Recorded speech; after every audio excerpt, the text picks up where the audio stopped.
मैंने एक चीज नोटिस करी कि जो भी लोग इस्कॉन से जुड़े हैं या ये स्पिरिचुअल जर्नी से जुड़े हुए हैं, उनके चेहरे पे आप अगर नोटिस करोगे तो एक अलग तेज है।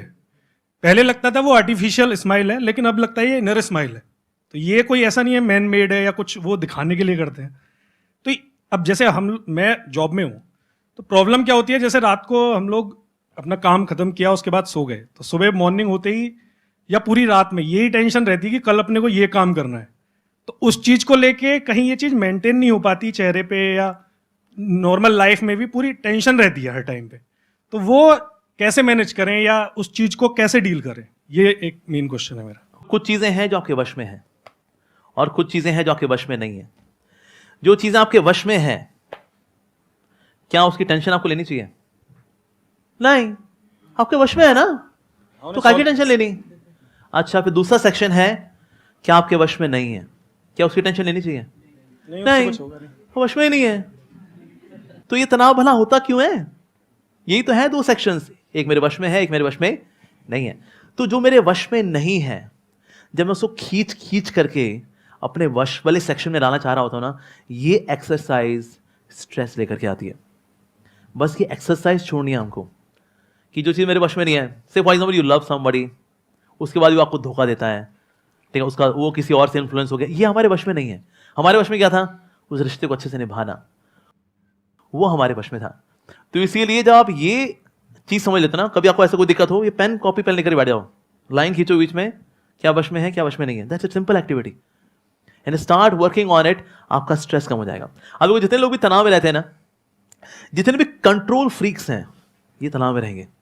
बिकॉज यार always controlling controlling controlling controlling, मैं लोगों को कंट्रोल कर लूं, स्थितियों को परिस्थितियों को कंट्रोल कंट्रोल कंट्रोल, फिर चीजें जब कंट्रोल के बाहर जाती हैं, उससे भी तनाव आता है। दूसरे हैं परफेक्शनिस्ट, इनको भी बहुत तनाव आता है। बिकॉज सबको उनको चाहिए एवरीथिंग 10/10, सबको 10/10 होना चाहिए। मेरी एजुकेशन 10/10, मेरी सैलरी 10/10, मेरी सेविंग्स में 10/10, मेरी गाड़ी 10/10, मेरी वाइफ 10/10, मेरा पड़ोसी 10/10, पड़ोसी की पत्नी 10/10।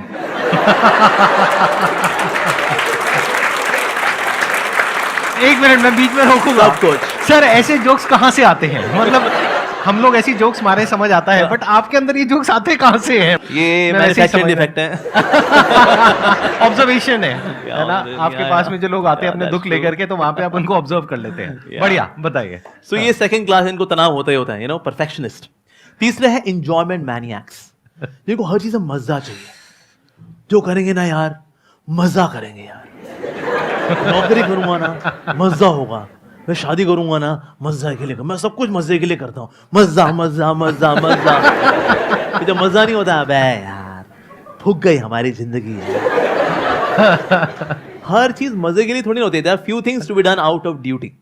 फॉर एग्जाम्पल पढ़ना ही है, ठीक है जी, अब उसमें मजा तो नहीं आ रहा, अबे यार C++, जावा, इनको पढ़ते पढ़ते मर जावा, क्या करूं यार, ड्यूटी है।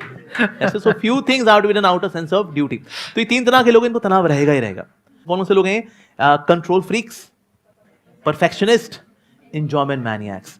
जितना आप इन एटीट्यूड से अपने आप को अलग कर पाओगे ना, उतना आप बिंदास हो जाओगे। आपने ये कहा कि जो लोग स्पिरिचुअल पाथ पे चल रहे होते हैं, जैसे कि प्रभु जी हैं या इनके जैसे और जो लोग हैं, तो उनके चेहरे पे एक अलग ही तेज होता है। आप जो कि जॉब कर रहे हो, वहां पर वो पॉसिबल नहीं हो पाता है। तो यहां पर एक बहुत बड़ी प्रॉब्लम है। वो क्या है कि एक सिचुएशन है जिसके बारे में हमें कुछ नहीं पता है, लेकिन हमने कुछ अज्यूम कर लिया है। जैसे कहावत आप लोगों ने सुनी होगी, दूसरे की थाली में घी हमेशा ज्यादा लगता है। ये मत समझना कि हमारी लाइफ में कोई प्रॉब्लम नहीं है या किसी की भी लाइफ में कोई प्रॉब्लम नहीं है। सबकी लाइफ में अपनी अपनी प्रॉब्लम्स होती हैं, अलग अलग तरीके की होती हैं। तो गड़बड़ क्या हो रही है, आप अभी जो हो, आपको लग रहा है वहां पर कुछ इश्यू है। क्यों? क्योंकि आपको इन कंपैरिजन आपको ये लग रहा है कि हमारी लाइफ में कुछ बेटर है। That could B me, that could be him, that could B anybody else. मैं आपको सच बता रहा हूं, सच, कि अगर आपको कुछ दिन के लिए इस बॉडी में से निकाल दिया जाए और इस बॉडी में रख दिया जाए, मैं इनकी बात नहीं करता, अपनी बात करता हूं, इस बॉडी में रख दिया जाए, आप 2 दिन में परेशान हो जाओगे। मतलब मेरी लाइफ इतनी गंदी नहीं है लेकिन आपके लिए गंदी है, क्योंकि आपकी अपनी एक पर्सनैलिटी है, आपका अपना एक बेसिक थॉट का, माइंड का स्ट्रक्चर है। तो आपके लिए आपकी लाइफ बिल्कुल परफेक्ट है। जैसे बोलते हैं ना, कोई पौधा जहां पर हो रहा है तो वो प्रकृति के अकॉर्डिंग जहां पर भी है वो परफेक्ट है। अब वो पौधा अगर किसी और के जैसा बनना चाहता है तो दूर से देखने में बड़ा अच्छा लग सकता है, लेकिन जब वो वहां जाएगा एक्चुअल में तब उसको समझ आएगा। तो कभी भी ऐसी इल्यूजन्स अपने अंदर मत पालो। लाइफ में अगर सुखी रहना है तो मैं आपको बिल्कुल रूट लेवल पे बता रहा हूं। हम सबके अंदर कुछ इल्यूजन्स हैं, हम सबके अंदर माइंड में कुछ आइडल्स हैं कि अरे वो है, वो है, वो है, वो है, वो है, उसकी लाइफ तो बहुत बढ़िया है, वो तो अंदर से बहुत ऐसा है, वो तो ऐसा है, वो तो वैसा है, वो तो अरे मैं तो ऐसा हूं, मैं तो वैसा हूं। ना भैया ना, ऐसा कुछ नहीं है। इस गलतफहमी से बाहर आ जाओ जितनी जल्दी आ सकते हो। आप जो हो, जैसे हो, परफेक्ट हो। अच्छा, मैं आपसे एक सवाल पूछता हूं, सिंपल सा। आज आपकी एज कितनी है? 29। 29। आई एम अज्यूमिंग कि अच्छी खासी आपकी सैलरी होगी। हाँ, डिसेंट है सर। डिसेंट है। तो जब आप 17-18 साल के थे, क्या आपने सोचा था कि आज आप इस लेवल पे होंगे? चार्टर्ड बनने के बाद जो सोचा था उसके डबल पे तो एटलीस्ट हूं मैं, जो तो सोचा था। जितना आपने सोचा था उसके आप अभी डबल पर हो। राइट। अगर हम 10 साल पीछे चले जाएं तो, हाँ, बल्कि 10 साल पीछे तो ये भी क्लियर नहीं होगा कि पता नहीं जॉब भी लगेगी या नहीं लगेगी, पता नहीं सीए भी कंप्लीट होगा या नहीं होगा, पता नहीं कितने अटेम्प्ट्स में होगा। जी। राइट, ऐसे राइट। सब थॉट चल रहे थे। Right, right. तो आज आपको उससे डबल मिल चुका है जितना आपने सोचा था। राइट। लेकिन अब प्रॉब्लम की जड़ क्या है? सोचो। प्रॉब्लम की जड़ अगर देखा जाए तो एक ही है। If you start comparing yourself with someone else, that could be anyone, that could be a guru, that could be an idol, that could be a person, that could be your friend, your relative. मेरी salary जितना मैंने सोचा था उससे तो double है, लेकिन वो मेरे परिवार में वो है ना, उसकी 10 गुना है। ये प्रॉब्लम है कि मेरी लाइफ वैसे तो बहुत बढ़िया है, लेकिन इनकी लाइफ मेरी लाइफ से भी बहुत बढ़िया है। काश मेरी लाइफ ऐसी होती।